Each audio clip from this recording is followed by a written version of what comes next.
David, I think something's wrong with me, I whispered to my grandson, my fingers tightening around the kitchen counter as another wave of dizziness washed over me. For months, I'd felt weaker and more disoriented. Most people chalked it up to age, everyone except David. Grandma, this doesn't feel right, he said, studying my face the same way he tackled complex chemistry problems.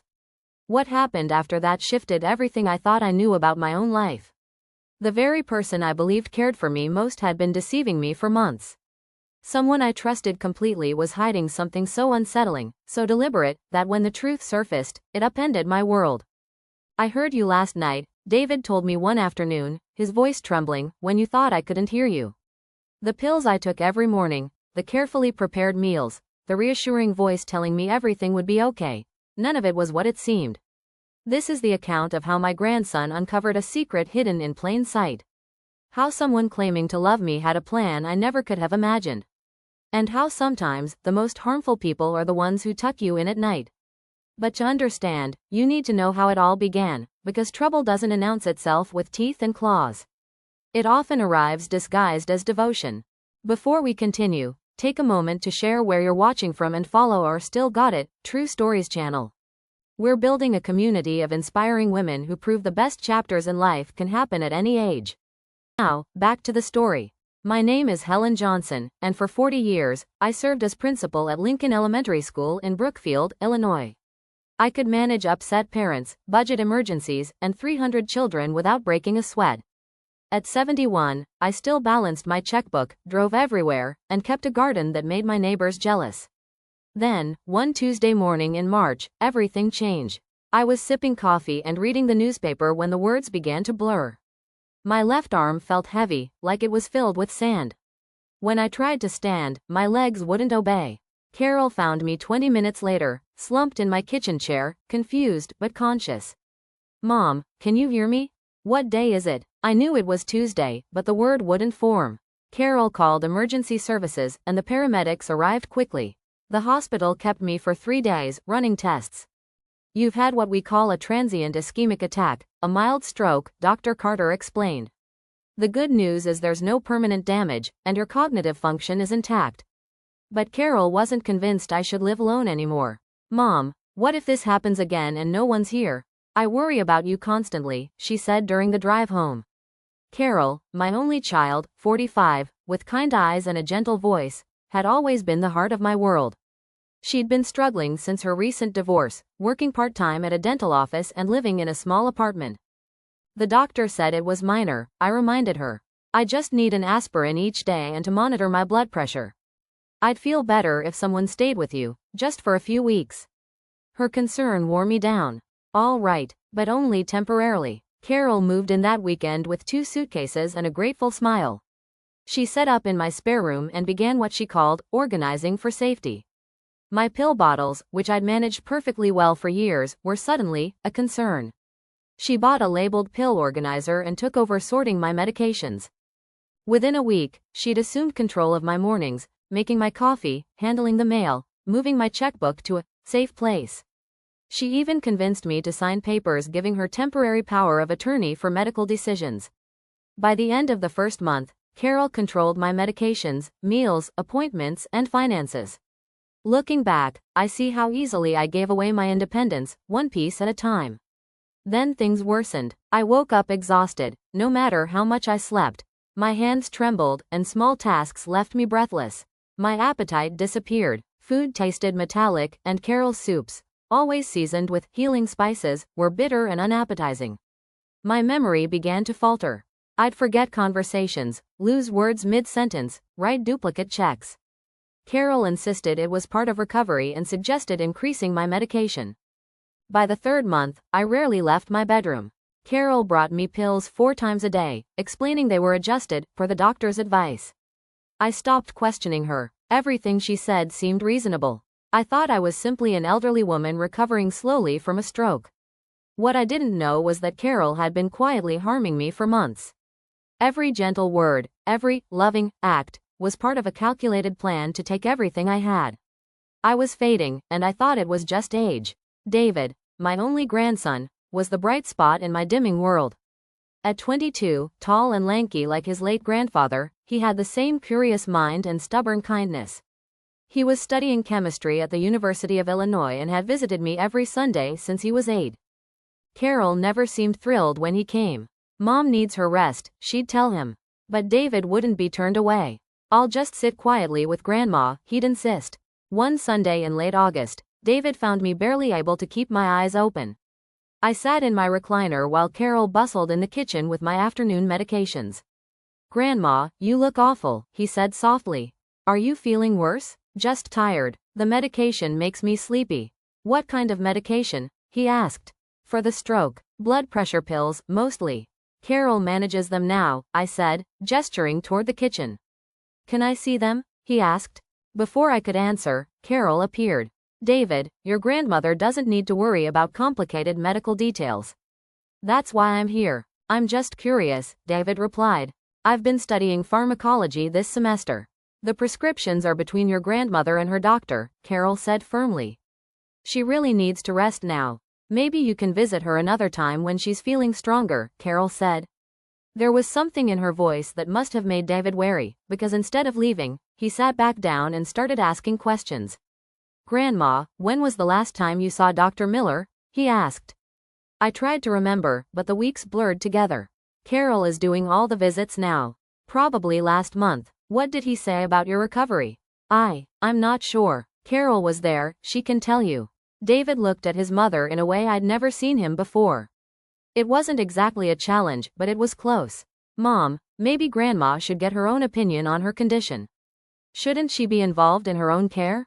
David, your grandmother had a seizure. Sometimes patients get anxious if they learn too many medical details. It would be better for her peace of mind if I communicated with the doctors. But she seems more confused than she did immediately after the attack. Shouldn't she be better now?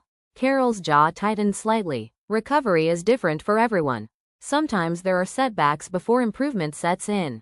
David spent the rest of the visit watching Carol prepare my medications, casually asking questions about dosages and timing. Carol grew increasingly irritated, and finally said that medical questions were inappropriate during family visits. After he left, Carol brought me my evening pills with a tight smile. I'm sorry David upset you with his questions, Mom. He means well, but sometimes students think they know more than they really do. I swallowed the pills obediently, but something inside me sank. His questions didn't upset me. On the contrary, it was the first time in weeks that I had been treated as if I still had a mind of my own. The following week, David came back, this time with a small notepad and the pretext of a study project on drug interactions in elderly patients. I need to interview someone over 65 about their medications, he told Carol. It's for my pharmacology course. Can I ask Grandma a few questions? Carol looked suspicious, but she couldn't object to the study assignment. I think that's okay, as long as you don't tire her out. David sat down next to me. Grandma, tell me what you take and when. I tried to remember, but it was all a blur. There are so many. Carol is laying them out. How do you feel after taking them? Are there any side effects? Fatigue, constant, and sometimes my hands shake. Did you feel like that before the attack? No, it was normal for my age. And do these medications help with my blood pressure? I think so. Carol says they do. Carol stood in the doorway the whole time, occasionally correcting my words or adding details I had forgotten. David methodically wrote down the answers. A couple of days later, he called when Carol had gone shopping. Grandma, some of your medications are not like the ones prescribed for recovery. You said that you are always tired and your hands are shaking. This is not typical for regular blood pressure medications. And you take your pills 4 times a day, too many. When was the last time you spoke to Dr. Miller in person? The question was like a cold shower. I couldn't remember. At appointments, Carol always spoke to the doctors herself while I sat in the hallway. Can I call the clinic myself and clarify your appointment schedule? I was overcome with fear, although I didn't understand why. Carol won't like this. She says that too many questions confuse the doctors. But you are a patient, and you have the right to know what they are prescribing for you. After our conversation, I stared at the pill box for a long time. 7 compartments for each day, and with each week I was getting worse, not better. For the first time in months, I tried to think like the headmaster of my 40s. If in doubt, check. But when I got up, I felt dizzy and sank back into the chair. 3 weeks passed. On Sunday, David came with a small package. "I brought you those mints you kept in your office," he said. "Do you remember how you gave them to the children on difficult days?" I smiled. The taste brought back clarity of thought more than in many weeks. "Grandma, I read about recovery from an attack. Usually it gets better after 3 months, but for you it was the opposite. I want to study your medications. Can I see the packages themselves?" he asked. At that moment, Carol walked into the room with a tray. "What are you whispering about?" "David is telling me about his studies," I answered. A few days later, he called again while she was away. "Grandma, do you trust me?" "Of course." "Then, when Mom gives you the pills, accidentally, drop a couple. I'll take them later to check. I think there's something wrong with the medicine." Over the course of a week, I dropped several capsules and hid them in an old box.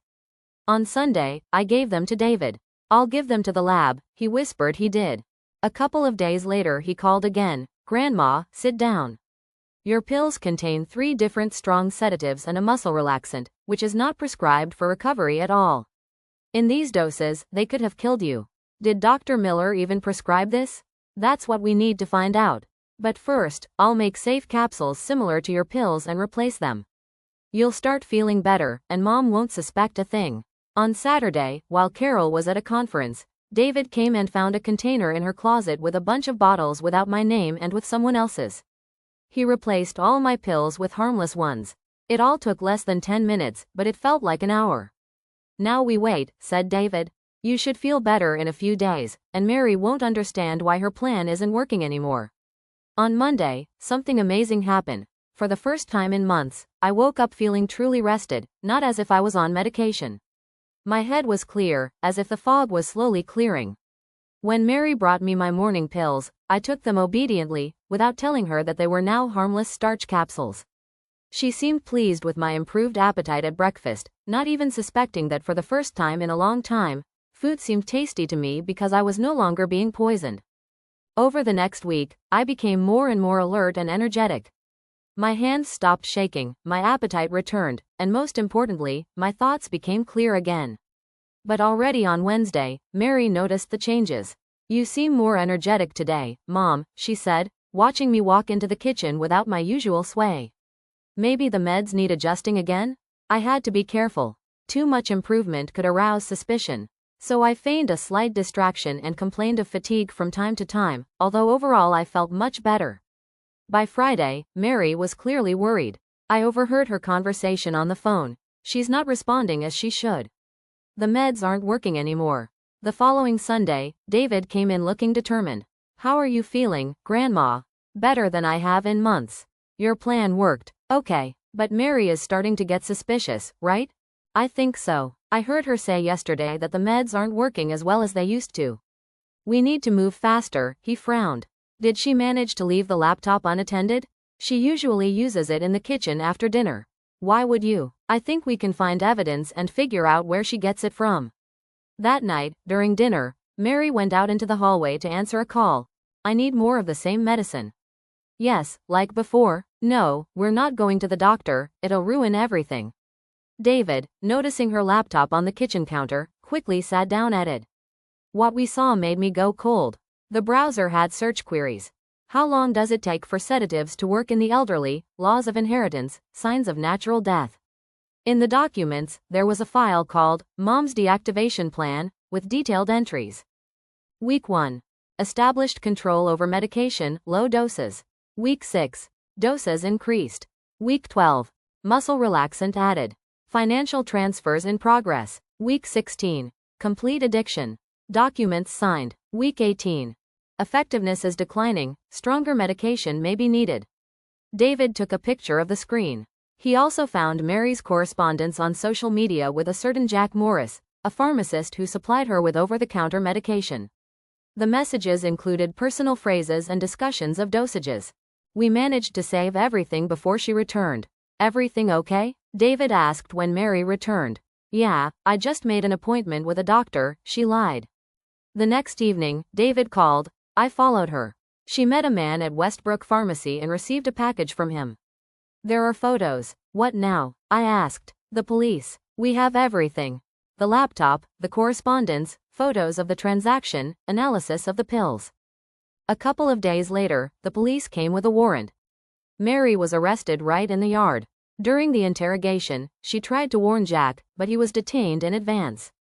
At the trial, all the evidence showed that she was systematically poisoning me and transferring the money to herself. Jack confessed and got 5 years. Mary was sentenced to 15 years. 6 months later, David and I were sitting in the kitchen, enjoying a quiet conversation. I had recovered almost all of the stolen funds and was back in control of my life. "Do you regret turning her in?" I asked one day. "Not for a second," he replied. "She made her own choice." Now, at 72, I drive again, volunteer at Lincoln Elementary School, and value honest people. Sometimes people ask me if I'm angry. No, I'm more sad. She had everything, but she chose greed and lost what was most important. David showed that family is those who protect you, not just those with whom you share blood.